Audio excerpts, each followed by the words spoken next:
கவிஞர் அவர்களே, காலையில் வந்து டீ கடைக்கு போனேன். டீ கடைக்கு போயிட்டு டீ சாப்பிட்டுட்டு இருந்தப்போ பேப்பர் படிக்கும்போது, அப்போ டீ எடுத்து வாயில் வச்சு பேப்பர் படிச்சுட்டு இருந்தேன். படிக்கும்போது திடீர்னு என்ன அறியாமையே குபுக்குன்னு ஒரு நியூஸை படிச்சு சிரிப்பு வந்துருச்சு. சிரிக்கிற அளவுக்கு அப்படி என்ன நியூஸ்? கண்டிப்பா அதை பத்தி நம்ம பேசியே ஆகணும். பட் என்னால சிரிப்பு அடக்க முடியல. அதாவது இந்த வடிவேல் அந்த குரல் வித்தை காட்டுற இடத்துல வினையா பேசிட்டே இருக்குன்னு பாம்பு வெளியிட்டு விடைய பார்ப்போம் அப்படின்னு அஜக்கமா அவமானப்படுத்திட்டான், அவனை ரத்தம் கேட்க வை, அந்த ஜோக்கு ஞாபகம் வந்துச்சு. நேயர்களுக்கு அந்த இதுக்கு நான் சொல்றேன். என்ன வேற ஒன்றும் இல்லை கவிஞர்களே, நம்மளோட தமிழக வெற்றி கழகம் அவங்க கட்சி வந்து கிட்டத்தட்ட 10% வாக்குகள் வைத்துள்ளதாகவும், அது கூட பெரிய விஷயம் என்னன்னா 105 இடங்களில் அபார வெற்றி நிரப்புவதாகவும் ஒரு நியூஸ் படித்தேன். அதை படித்தோடனே என் வாயிலிருந்து காஃபி ஸ்பிளிட் ஆகி வந்துடுத்தோ, எதிராக சண்டை வந்துடுத்தோ. இதை பற்றி நீங்கள் சொல்லுங்க. இது வந்து என்ன சொல்ல வர்றதுன்னா, இப்பொழுது திரு விஜய் அவர்கள் தனது கட்சியை ஒரு நேர்கோட்டில் வழிநடத்தி கொண்டிருக்கிறார். அவர் வாகன அணிவகுப்பு முதற்கொண்டு அதுக்கான தயாரிப்புகளையும் செய்து ஒரு சிறப்பான முறையில் சென்று கொண்டிருப்பதாக தகவல்கள் வந்து கொண்டிருக்கின்றன. இன்னொரு விஷயம் கேட்டோம் அப்படின்னா, இப்போ நிர்வாகிகளை வந்து எல்லா இடத்துலையுமே வந்து இப்போ போட ஆரம்பிச்சிட்டாங்க. கரெக்ட். ஃபர்ஸ்ட் நீங்க சொன்ன பாயிண்ட்டுக்கே வரும், ஒவ்வொரு பாயிண்டா போவோம். நீங்க வாகன அணிவகுப்பு நேர்கோடு அப்படின்னு நேர்கோடுலாம் ஒன்றும் இல்லை கவிஞர்களே, வானத்துல இருந்து குதிக்கிறாங்க இந்த பொதுச்செயலாளர் மேல ஆர்வ கோளாறுல. இதுங்களா எஜெட் பிரிவு ஒய் பிரிவு பாதுகாப்பாளர் முக்கிய ஆடுறாங்க. இல்ல அதை தவிரதான் அணில்கள் என்று ஒரு அழகான பேர் வைத்திருக்கிறார். ஓஹோ, ராமருக்கு அணில் மாதிரி அந்த அளவுக்கு வந்து உற்சாகம் உணர்ச்சி வசப்பட்டு தன் தலைவனை தூக்கி பிடிப்பதற்காக ஒரு கூட்டத்தை உருவாக்கி. கண்டிப்பா நல்ல வேலை அணில் வந்து விஜய் மேல தாவல, விஜய் பக்கத்துல தாவிடுச்சு. மேல தாவிடுச்சுதான் அவ்வளவுதான்.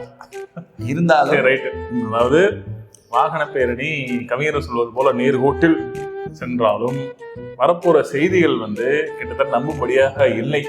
இது வந்து எனக்கு தெரிந்து, அதாவது மக்களாகிய, ஏன்னா களத்துல இறங்கி போராட எவ்வளவோ கட்சிகள் இருக்கு. சீமான் அவர்கள் கூட இப்போது வெற்றிகரமாக மாநில கட்சியாக அங்கீகரிக்கப்பட்டு தனது சின்னத்தை பெற்றுவிட்டார். இந்த வரும் தேர்தலில் அவங்க வந்து ஏற்காட்டில் நிற்கிறாங்க. இது அவர் எதிர்பார்த்த சின்னமே அவருக்கு கிடைத்திருப்பது மிகப்பெரிய ஒரு வெற்றியை சந்தித்ததாக எனக்கு தோன்றுகிறது. இது வந்து எப்படின்னா, ஒரு கணிசமான வாக்கு வங்கியை நம்ம பெற்றதாவே நம்ம கேட்குற சின்னத்தை கொடுத்துதான் ஆகும். கண்டிப்பா அந்த முறையில் அவங்களுக்கு கிடைச்சிருச்சு. ஸோ இதையே நான் கம்பேர் பண்ணி சொல்றேன்னா, சீமானவர்கள் கிட்டத்தட்ட 15 வருட காலமாக கட்சி நடத்தி வந்து ஒரு போராட்டத்துக்கு அப்புறம் 12% வாக்குகளை வைத்து அவரோட களப்போராட்டமே வேற. சரிங்களா? வெறுமனையாக சினிமாவை நடத்திவிட்டு நிர்வாகிகளை நியமித்து விட்டு இந்த திட்டம் சிந்திக்காமல் தாங்கள் எப்படி 10% வாக்குகளை என்று செய்தித்தாள்கள் எப்படி இந்த ஒரு அபட்டமான பொய்யை சொல்லலாம்? தற்பொழுது இது எப்படி நெஞ்சம் பொறுக்குதுதான். இது பொறுக்காத சில பேருக்கு, நிறைய பேருக்கு, சில பேருக்கு விக்க தூக்கிட்டு சொரியறதாலாம் கேள்விப்பட்டேன். அந்த மாதிரி பிரச்சனை எல்லாம் கேள்விப்பட்டேன். இந்த விஷயத்தில் நீங்கள் எங்கள் அப்பாவை சம்பந்தப்படுத்துவது மிகவும் தவறு. நீங்கள் நோக்கம் என்ன? இல்ல என்னன்னா, ஒரு புதிதாக துவங்கப்பட்ட கட்சி ஒவ்வொரு அடிப்படை கட்டமைப்புகளோடு முன்னேறி வருவதை கண்டு ஒரு சிலருக்கு அந்த பயம் இருக்கத்தான் செய்யும். அது ஆண்ட கட்சியாக இருந்தாலும் சொல்லி ஆண்டுகிட்டு இருக்கின்ற கட்சியாக இருந்தாலும் அவர்களுக்கு ஒரு சிறு பயம் இருக்கும் தான். ஏனென்றால் புதிதாக வருபவர்களின் போட்டி எப்படி இருக்கும் என்று. இது போலத்தான் திரு சீமான் அவர்கள் வந்த பொழுதும் இதே பிரச்சனை இருந்தது. ஆனால் அவர் படிப்படியாக ஓட்டு சதவீதத்தை கூட்டி வருவதனால் இன்னும் பயம் சீமான் அவர்கள் மீது இந்த திராவிட கட்சிகளுக்கு இருக்கின்றது. அதுபோலவே விஜயும் வந்தார் என்றால் இவர்களிடமிருந்து இருக்கின்ற ஓட்டு சதவீதத்தை பிரித்தெடுப்பார் என்ற பயம் அனைத்து இந்திய அண்ணா திராவிட முன்னேற்ற கழகத்திற்கும் இருக்கிறது, திராவிட முன்னேற்ற கழகத்திற்கும் இருக்கிறது. அந்த பயத்தினால்தான் தலைவர்கள் தங்கள் கையை வைத்து சொல்லிக் கொள்கிறார்கள். பயம் என்பது எப்போது வரும் என்றால், நீங்க சொல்வது போல உங்கள் பயம், அதாவது செய்தி ஊடகங்கள் எதை வைத்து இந்த மாதிரியான கருத்து கணிப்பை கருத்து திணிப்பை திணிக்கிறது என்று பார்த்தால், அதுக்கப்புறம் நீங்க பேசுங்க, எமோஷன் ஆகுது. பார்த்தால் அவருக்கு நீங்க சொல்வது போல ரோட் ஷோ நேர்கோட்டில் நடப்பதும், ஒரு 2 மாநாடு நிர்வாகிகள் நியமனம் செய்வதில் ஆரம்பிக்கப்பட்டதிலிருந்து மாணவர்கள் வெற்றிகரம் நடத்தும் சம்பந்தப்பட்டு சொல்லலாம். அதெல்லாம் ரைட்டு. இதை வைத்து 10% வாக்குகள் இருக்கும் என்று சொல்வது ஒரு அப்பட்டமான ஒரு பொய் கவிஞர். ஏன் என்றால் இருங்க சொல்லுங்க, களத்துல இறங்கி போராடுறவங்களுக்கும் மீடியால அரசியல் பண்ண வித்தியாசம் இருக்கு கவிஞர்களே. ஏன்னா இருங்க ஆனானப்பட்ட கமலஹாசன் எடுத்துக்கங்க. விஜயை காட்டி அதிகமான ரசிகர்கள் இருந்த ஒரு கமலஹாசன் தற்போது மக்கள் நீதி மையம் என்பது மக்கள் நீதி மையமாக குறைக்கப்பட்டு விட்டது. கேவலம் ஒரு சீலுக்கு இணைக்கப்பட்டு விட்டது என்று சொல்லலாம். ஆமா, அதன்படி நம்மளது சரத்குமார் அவர்கள் கூட கட்சியை டெமாலிஷ் பண்ணிவிட்டு பிஜேபியுடன் இணைப்பில் இணைந்து விட்டார். இந்த மாதிரியான விஷயங்கள் நடந்து கொண்டிருக்கும் சமயத்தில் இவர்கள் எல்லாம் மக்களோட யதார்த்தமான, அதாவது மக்களோட அந்த தேர்தல் வியூகங்களை புரிந்து கொண்டு இனி இணைஞ்சு போனாதான் பெட்டர்னு போயிட்டாங்க. விஜய்க்கு ஒரு தைரியம் இருக்கு, நீங்க சொல்வது போல ரசிகர்கள் பட்டாளம் இருக்கு, எல்லாம் இருக்கு. களத்துல இறங்கி போராடலையே, போராடினா தானே நம்ம ஒரு தேர்தல் சந்திச்சு தானே சொல்ல முடியும். இல்ல நீங்க சொல்றத நான் ஏற்றுக்கொள்கிறேன், அது லாஜிக்கா ஒத்து வருது, அது தப்பு கிடையாது. ஆனால் களத்தில் இறங்கி இருக்கும் பொழுது இளைஞர்கள் பட்டாளம்ன்றது பாத்தீங்கன்னா ஒரு ஏவுகணை போன்றது. அது எப்படின்னா ஒரு லைட்டா ஸ்டிமுலேட் பண்ணி விட்டீங்க அப்படின்னா ஆட்டோமேட்டிக்கா எல்லா இடத்துக்கும் வேகமா வேலை பார்ப்பாங்க. இப்ப இருக்கிற கட்சிகள்ல இருக்கிறவங்க எல்லாம் பழைமைவாதிகள், பின்னோக்கி இருப்பவர்கள். அந்த அளவுக்கு கட்சியில் வேலை பார்க்கணும்னு சொல்ல முடியாது. ஆனால் இவர்கள் எடுத்துக்கொண்ட கொள்கையும் எடுத்துக்கொண்டு சேர்க்கப்பட வேண்டியதை கண்டிப்பாக திரு விஜய் அவர்களது ரசிகர்கள் செய்வார்கள் என்ற நம்பிக்கையில் தான் இந்த மாதிரியான கருத்து கணிப்புகளும் திணிப்புகளும் வருகின்றன. ஓகே, இப்போ நீங்க கொள்கைன்னு வந்துட்டீங்க, அதாவது கட்சியோட கொள்கைன்னு வந்துட்டீங்க. இந்த பாயிண்ட் முன்னாடியே சொல்லிங்க எதிர்பார்த்தேன், ஃபைனலா வந்துட்டீங்க, கட்சி கொள்கைன்னு வந்துட்டீங்க. உண்மையிலே அவரோட கட்சி கொள்கை என்ன அப்படின்னு பார்த்தோம் அப்படின்னா, அவரோட தலைவர்களோட புகைப்படத்தை பார்க்கும்போது அவரோட கொள்கை என்னன்றது நமக்கு தெரிஞ்சிருக்கும். ஸோ இதெல்லாம் ஒரு பிளஸ்ஸான விஷயங்கள், இதை நீங்க சொல்லணும்.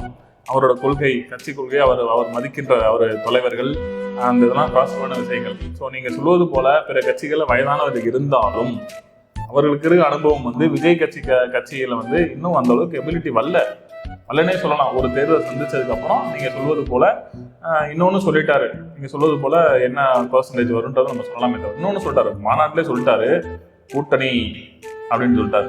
ஸோ எப்போ ஒரு கட்சி தனித்துவமா விஜயகாந்த் மாதிரி தனியா நின்று தன்னோட ஓட் பெர்சன்டேஜ் முதல் தேர்தலில் பதிவு பண்ணதுக்கு அப்புறம் பிறகு தைரியமா இறங்கணும், அப்போ கூட்டணி வாங்கன்னு சொல்லணும். அதை விட்டுட்டு ஆரம்பத்திலே கூட்டணின்னு போயிட்டு எங்களுக்கு இவ்வளோ வாக்குகள் எப்படி கூட்டணின்னு போகும்போது இப்போ நீங்க இருக்கீங்க, நீங்க ஒரு கட்சி வச்சிருக்கீங்க, தாவேதான் இணையுது, அப்போ நீங்க என்ன சொல்லுவீங்க?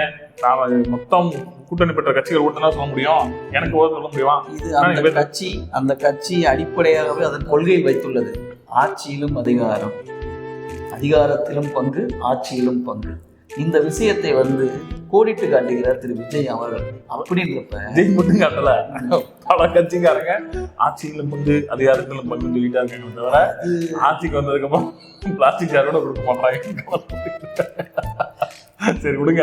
அதாவது இப்போ ஒன்றும் இல்லை, ஃபைனல் டெசிஷன் வரும், மொக்க ஓடிட்டு இருக்கான். அதாவது என் பாயிண்ட் ஆஃப் வியூல பொதுமக்கள் பாயிண்ட் ஆஃப் வியூல மக்களை களத்துல சந்திச்சு மக்கள் பிரச்சனைகளை களத்துல சந்திச்சு ஓட்டு வாங்கி ஒரு தேர்தல் சந்திச்சதுக்கு அப்புறம் தான் ஒரு கட்சியோட பர்சன்டேஜ் ஆஃப் ஓட் பேங்க் சொல்ல முடியும். 10% எவ்வளவு பெரிய விஷயம் தெரியுமா? ஒவ்வொரு தொகுதியிலும் எவ்வளவு வாக்குகள் இருக்குன்றதை எப்படி நீங்க சொல்ல முடியும்? நீங்க அந்த பர்சன்டேஜை விட்டுருங்க, 105 இடங்களில் ஜெயிப்பார்கள் என்று சொல்லியிருக்கிறாங்க. இதைத்தான் நான் கேட்கிறேன்.